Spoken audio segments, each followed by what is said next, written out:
What if I told you that something happening right now on the world stage may have been predicted in the Bible over 3,000 years ago? It sounds unbelievable, but stay with me. Recently, Donald Trump announced the formation of what he calls a Board of Peace, a governing body made up of powerful world leaders designed to solve global problems and bring stability to the world. In many ways, it's being described as an alternative or even a competitor to the United Nations. This board reportedly includes major figures such as Vladimir Putin, Benjamin Netanyahu, Jared Kushner, Mohammed bin Salman, Steve Witkoff, and others. And here's where it gets interesting. For a reported price tag of $1 billion, a nation can become a permanent member of this Board of Peace. And many countries are said to be signing on immediately. What began as an initiative focused on Gaza has now expanded.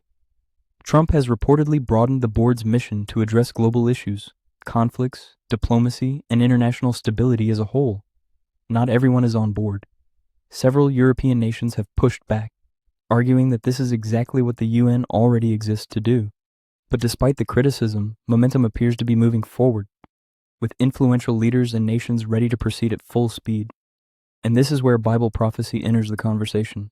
For many Christian prophecy watchers, this development sounds eerily similar to a passage found in Daniel 9:27.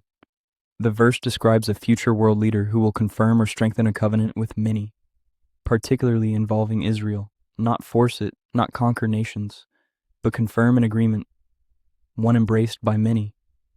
And here's why this moment in history is so significant. For nearly 2,000 years, this prophecy could not have been fulfilled.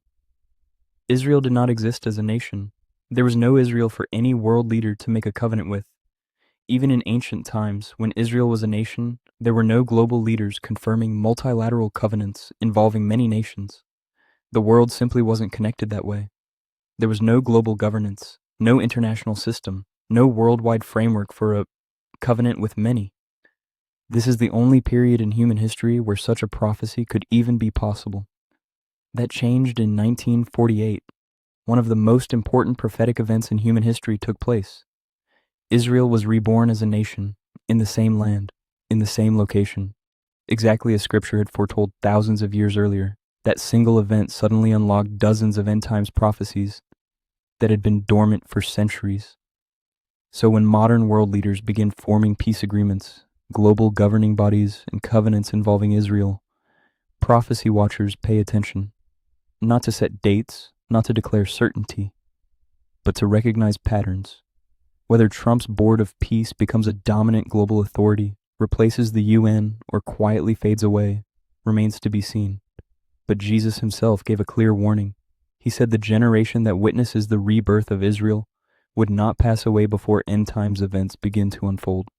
The rise of the Antichrist, the tribulation, the rapture, and ultimately, his return. Israel is approaching 78 years old. Biblically, a generation is often described as 70 to 80 years, which means we may be standing right at the threshold, the very beginning of the final chapter. So now, more than ever, Scripture tells us to stay alert, to stay watchful, because prophecy doesn't always arrive with chaos at first. Sometimes it begins with promises of peace.